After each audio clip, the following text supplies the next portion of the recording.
of Massachusetts, nor the state of New York, by saying that the people of those states will declare our helpless impotency as a nation to attend to our own interests. As President of the United States, I request the States and American Congress in Washington, D.C. My fellow citizens, current statistics indicate that this country is in a state of unexampled prosperity.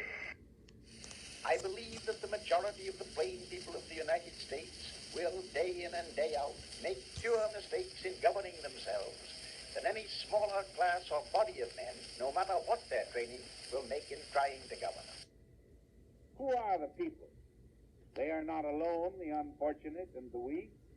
They are the weak and the strong, the poor and the rich, and the many who are neither. There are some dark pages in the history of the white man's dealings with the Indian, and many parts of the record are stained with the greed and avarice of those who have thought only of their own profit.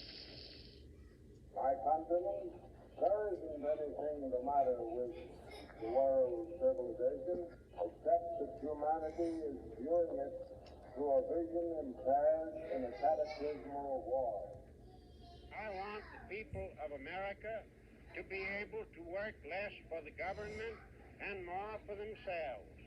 I want them to have the rewards of their own industry. It will support the new administration in every measure which will promote public welfare. It must and will be vigilant in opposing those which are harmful. It's freedom of every person to worship God in his own way, everywhere in the world.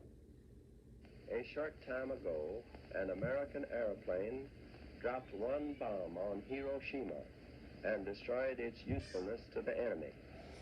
That bomb has more power than 20,000 tons of TNT. We yet realize that America's leadership and prestige depend not merely upon our unmatched material progress, riches, and military strength, but on how we use our power in the interest of world peace and human betterment. Into an important strategic base by the presence of these large, long-range, and clearly offensive weapons of sudden mass destruction constitutes an explicit threat to the peace and security of all the Americas. Every country that I know in that area that is familiar with what's happening thinks it's absolutely essential that Uncle Sam keep her word and stay there until we can find an honorable peace. The thousands of volunteer workers in state after state who did far beyond the call of duty in helping us to the victory that was won. With a comprehensive plan to make our country independent of foreign sources of energy by 1985. Such a program was long overdue. We have become increasingly at the mercy of others for the fuel on which our entire economy runs. Human identity is no longer defined by what one does, but by what one owns.